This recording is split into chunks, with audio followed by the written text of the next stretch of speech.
Personeelstekorten in het ziekenhuis. In Goes hebben ze daar een oplossing voor gevonden. In het jaarverslag staat dat hier in het ADRZ afgelopen kalenderjaar niet één ziekenhuisbed onbezet bleef vanwege een tekort aan personeel. En hoe ze dat doen, dat zie je zo. Verder in het Zeeuwse nieuws vandaag. Weidevogels hebben meer bescherming nodig. En is dat nou wat, zo'n wasbare luier?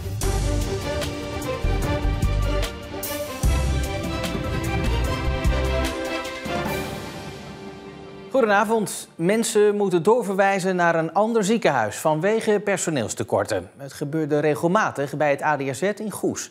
Slecht voor de patiënten en ook voor het ziekenhuis dat daardoor inkomsten misliep. Maar sinds de introductie van een nieuwe werkwijze, de zogenoemde flexpool, is dat helemaal opgelost. Een van de medewerkers in die flexpool is Arenda van Doleweert. Zij staat bijna iedere dag weer op een andere afdeling. En voor haar is dat juist wat het werken in de flexpool zo leuk maakt. Ik vind persoonlijk het werken in de flexpool gewoon leuk van de diversiteit van de afdelingen. Dat je de ene keer op de ene afdeling staat en de andere keer op de andere afdeling. En dat vind ik gewoon heel leuk binnen het werken binnen het flexteam. Ja, op die manier leer je het hele ziekenhuis kennen, hè? Ja, zeker, ja. In het jaarverslag staat dat afgelopen kalenderjaar in het ADRZ niet één ziekenhuisbed onbezet bleef vanwege een tekort aan personeel.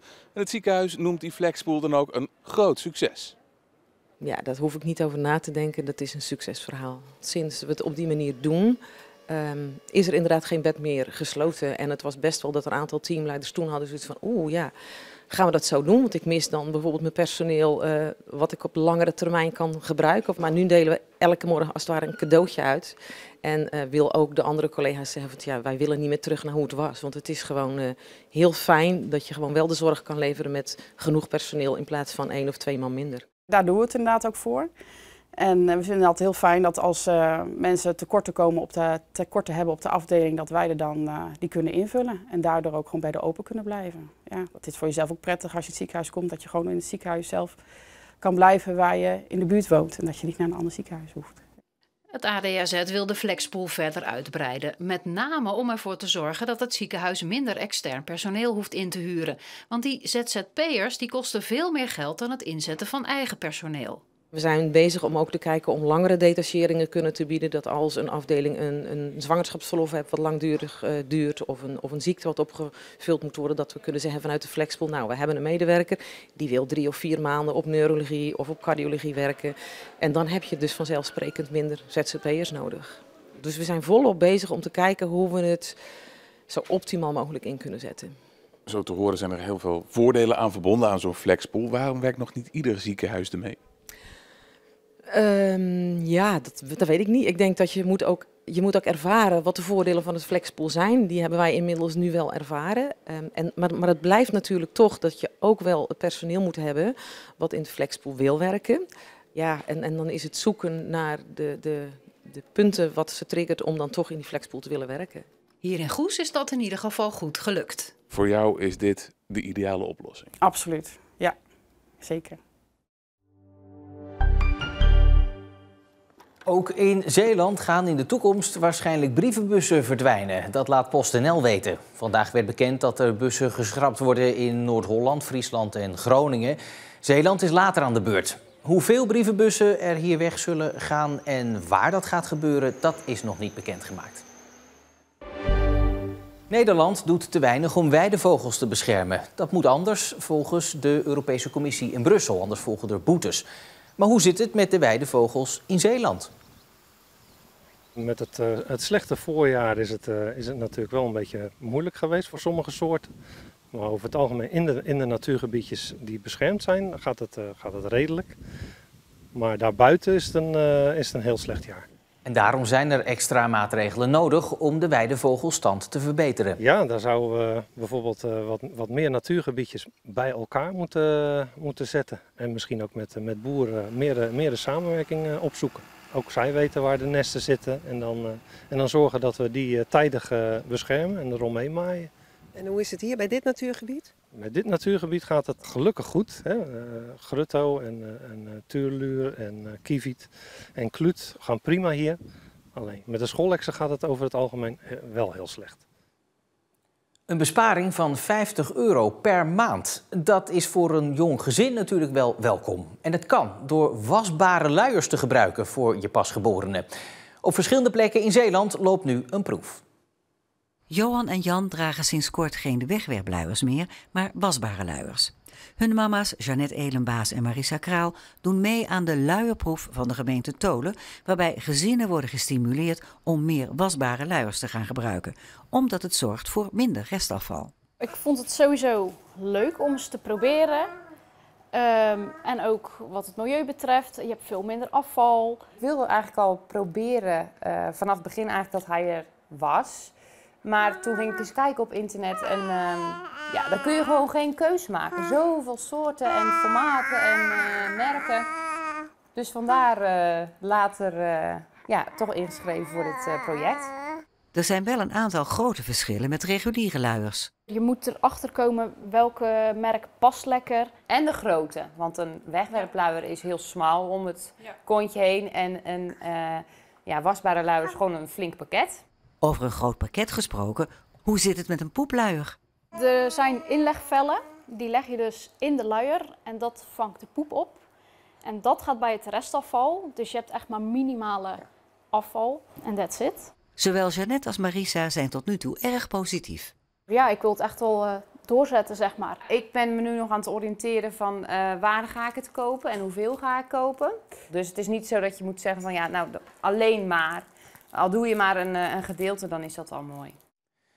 Straks in deze uitzending Tomorrowland. Het mag dan wel een Belgisch festival zijn. Er waren de afgelopen dagen heel veel Zeeuwen te vinden. En niet alleen als bezoeker. Eerst ander nieuws van vandaag. De Middelburgse kloostergangen in het abdijcomplex blijven langer dicht. Vorige week viel er een stuk natuursteen naar beneden en werd de boel gesloten. Om ongelukken te voorkomen heeft de provincie opdracht gegeven aan de monumentenwacht van Erfgoed Zeeland om eerst de conditie van alle gewelven te onderzoeken. En dat inspectierapport is nog niet klaar. Tegenstanders van de uitbreiding van het Roompot vakantiepark in Kamperland stappen naar de Raad van State. Begin deze maand stemde de gemeente in met de uitbreidingsplannen. Maar volgens tegenstanders is het besluit gebaseerd op broddelwerk. Volgens Roompot zelf gaat het om een noodzakelijke kwaliteitsslag. Het grootste dancefestival ter wereld is net achter de rug. Vlakbij Antwerpen konden 400.000 liefhebbers genieten van Tomorrowland. Ver van Zeeland is dat natuurlijk niet, dus waren er ook veel Zeeuwen te vinden. Maar niet alleen maar om te feesten. 6 dagen feest, dat is Tomorrowland. Het grootste dancefestival ter wereld vindt jaarlijks plaats in Boom, vlak onder Antwerpen. 35 kilometer van de Zeeuwse grens. De ruim 400.000 toeschouwers uit meer dan 100 verschillende landen moeten ook allemaal eten en drinken. En dat wordt opvallend vaak geregeld door Zeeuwen. Onder andere door de Zeeuws-Vlaamse Blend Brothers. Een Disney World of een Efteling, maar dan helemaal uit zijn voegen gebarsten. Het zit top in elkaar qua organisatie. Achter de schermen is ongelooflijk qua logistiek, maar aan de voorkant zie je daar niks van, of juist alles van. Het is geweldig georganiseerd met een enorm team.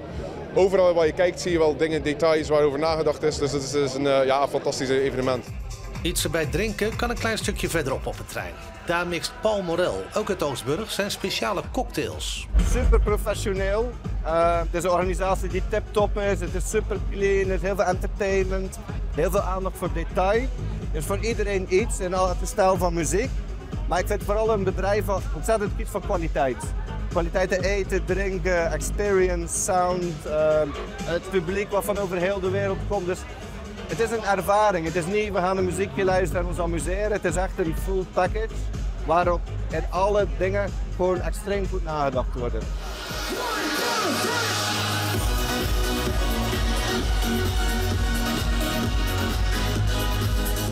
De diversiteit qua eten is enorm op Tomorrowland. Zo is er een luxe restaurant met eten van sterrenchefs. De Zeeuwse topkoks Nick Bril, Roger van Damme en Thijs Liefste hebben een menu bedacht dat ze koken in dit bijzondere restaurant. Dit is een onderdeel van de hapjesreeks of amusereeks die de mensen krijgen. En het is eigenlijk het idee dat ze dan dus verbaasd zijn, omdat het leuk is. Het is natuurlijk overal mysterieus en rook. En dat ze zich dan erover verbazen en dan een hapje pakken, kijken. We zien heel veel Instagram berichtjes voorbij komen hierover. En dan opeten. En on to the next. Kijk, als je natuurlijk hier zit en je hebt met je vrienden deze mooie tafel of een stukje verderop en dat is je uitzicht. Ja, dat is echt bizar. Zo mooi en zo wijd. Ja, dan weet je gewoon niet wat je ziet. Je komt ogen tekort. Prachtig. En als je hier lekker zit te eten, dat is wel echt een hele mooie plek. De belangrijkste rol is misschien wel weggelegd voor Vlissinger Leon Driessens. Hij doet het licht op het 160 meter brede en 36 meter hoge hoofdpodium. Een gesprekje schoot er qua tijd bij in, want hij was druk met het ontwerpen van dit soort shows.